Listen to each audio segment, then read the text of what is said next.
போலாமா? இது வரைக்கும் ரிலீஸ் ஆனதுக்கு அப்புறம் என்னோட படம் ஒரு படம் கூட நான் பார்த்ததில்ல. சாங் வந்து டிவில வந்தா கூட அப்படி டகால மாத்திடுவேன். இல்ல அது சீன்ஸ் எல்லாம் கேவலமான சீன் தான். நான் சொன்னது ஏதாவது தப்பு இருக்கா? ஒன்றும் தப்பு இல்ல. இல்ல பீப்பிள் என்ஜாய் இட். இல்ல அது என்ஜாய் பண்றதா அது கரெக்ட் கிடையாது.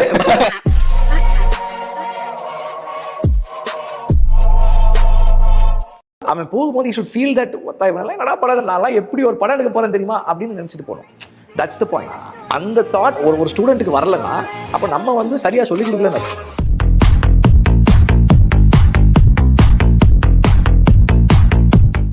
நீங்க ஒரு டைரக்டர் படத்துல நடிக்கணும் அப்படின்னா எந்த டைரக்டர் நீங்க சூஸ் பண்ணுவீங்க? வடிவேலு டயலாக் தான். ஏன் நல்லா தானே போயிட்டு இருக்கு அப்படின்னு சொல்றதோட நிறுத்திடுறேன்.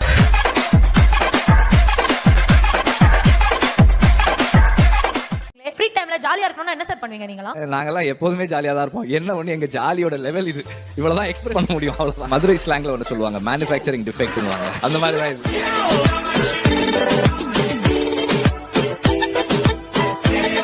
தனுஷ் வச்சு தான் நடிக்க வைக்கிறீங்க, அது எதுக்கு சூஸ் பண்றீங்க? இந்த கேள்விக்கு நான் நார்மலா பதில் சொல்ல மாட்டேன் இந்த மாதிரி இடத்துல பட் இருந்தாலும் சொல்றேன். தனுஷ் தான் கதை கேட்காம நடிக்கிறாரு. சொல்லலாம்.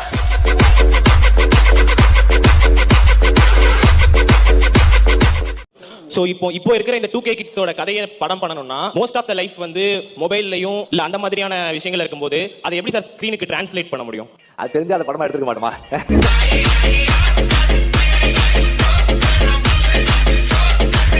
ஸ்கிரிப்ட்லாம் வந்து எழுதணும் அப்படின்னா இது ஏதாவது வெளிநாட்டுக்கு போய் தான் எழுதுவோம் அப்படிலாம் வந்து சில பேர் சொல்லுவாங்க. நான் ஷூட்டிங் ஸ்பாட்ல இருக்கேன்.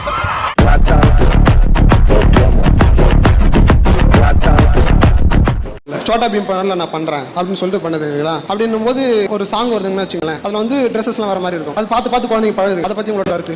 துணி எப்படி போட்டா என்ன பிரச்சனை உனக்கு? துணி புடவை தான் கட்டணுமா பொண்ணுனா அப்படின்னு நம்ம நினைக்க கூடாது. உடை நம்ம வசதிக்கானதுதான். உடை சார்ந்த பார்வை நம்ம யாருன்றத சொல்றது. இப்போ சோட்டா பீம் பாக்குறது தப்பு தான். ஆனா சோட்டா பீம்ல லட்டு தின்னா பழம் வருதுன்னு சொல்றான் பாரு, அதை நீ தப்புன்னு சொல்ல மாட்டேன். குறிப்பா அந்த இதுல குண்டா இருக்கிறவனை வந்து கிண்டல் பண்ணுவாங்க, கருப்பா இருக்கிறவனை வந்து கெட்டவன் காட்டுவாங்க. அது ரொம்ப டைப் காஸ்ட் பண்ற ஒரு விஷயம் அது. அதெல்லாம் வந்து குழந்தைங்க பாக்குதுன்னா அந்த பேரண்ட்ஸ் தான் நீ சொல்லணும்.